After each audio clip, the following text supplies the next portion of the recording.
भारत की आज़ादी के लिए अपनी जान की परवाह किए बिना अंग्रेजों से लड़ने वालों में महिला स्वतंत्रता संग्राम सेनानियों का भी विशेष महत्व है।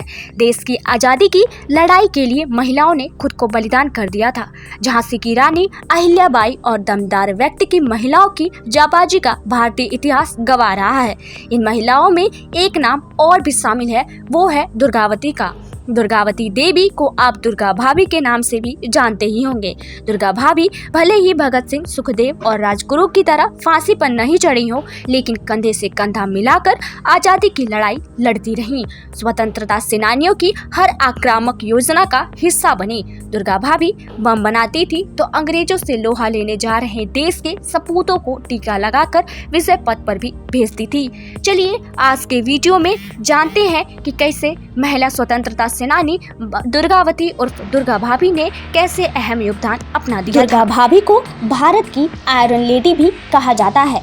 बहुत कम लोगों को ये बात पता होगी कि जिस पिस्तौल से चंद्रशेखर आजाद ने खुद को गोली मारकर बलिदान दिया था, वह पिस्तौल दुर्गा भाभी ने ही आजाद को दी थी।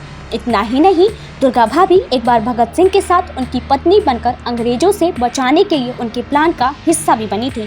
लाला लाजपत राय की मौत के बाद दुर्गा भाभी इतने गुस्से में थी कि उन्होंने खुद स्कॉट को जान से मारने की इच्छा जताई थी। दुर्गा भाभी का असली नाम दुर्गावती देवी था। दुर्गा भाभी का जन्म 7 अक्टूबर 1907 को उत्तर प्रदेश के शहजादपुर गांव में हुआ था। दुर्गावती भारत की आज़ादी और ब्रिटिश सरकार को देश से बाहर खदेड़ने के लिए सशस्त्र क्रांति में सक्रिय भागीदार थी। जब वह भगत सिंह और उनके दल में शामिल हुई तो उन्हें आज़ादी के लिए लड़ने का भी मौका मिल गया था। दरअसल दुर्गावती का विवाह 11 साल की उम्र में ही हुआ था। उनके पति का नाम भगवती चरण बोहरा था, जो कि हिंदुस्तान सोशलिस्ट रिपब्लिकन एसोसिएशन के सदस्य थे।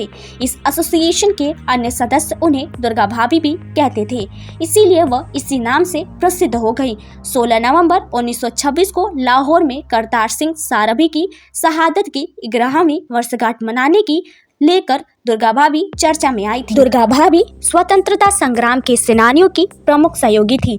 लाला लाजपत राय की मौत के बाद भगत सिंह ने सॉन्डर्स की हत्या की योजना बनाई थी। तब सॉन्डर्स और स्कॉट से बदला लेने के लिए आतुर दुर्गा भाभी ने ही भगत सिंह और उनके साथियों को टीका लगाकर रवाना किया था।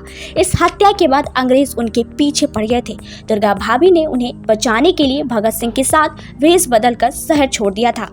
इतना ही नहीं, सन 1929 में जब भगत सिंह ने विधानसभा में बम फेंकने के बाद आत्मसमर्पण किया था, उसके बाद दुर्गा भाभी ने लॉर्ड हैली की हत्या करने का भी प्रयास किया था। हालांकि वह बच गया था। दुर्गा भाभी ने भगत सिंह और उनके साथियों के जमानत के लिए एक बार अपने गहने तक बेच दिए थे।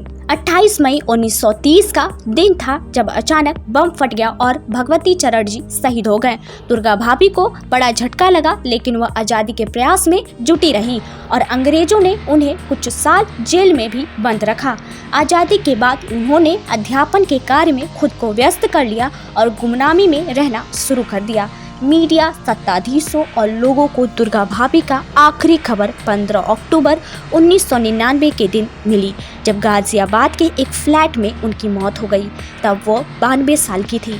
शायद उनके पति के विचारों का ही उन पर प्रभाव था कि पहाड़ जैसी जिंदगी अकेले ही और इतने साहस के साथ गुजारती और न जाने कितने को साहस से जीने की प्रेरणा भी देती गई। आगे आई जब 1927 में लाला लाजपत राय जी की मौत का बदला लेने के लिए लाहौर में बुलाई गई बैठक की अध्यक्षता उन्होंने की थी। सॉन्डर्स की हत्या के 2 दिन बाद राजगुरु ने दुर्गा भाभी से मदद मांगी थी और वो तैयार भी हो गई थी। हर तरफ पुलिस का पहरा था। ऐसे में उन्होंने वेश बदलकर भगत सिंह की पत्नी बनकर उन्हें लाहौर से निकलने में कोलकाता मेल से यात्रा कर मदद की थी। ये रही दुर्गावती की असल जिंदगी की कहानी।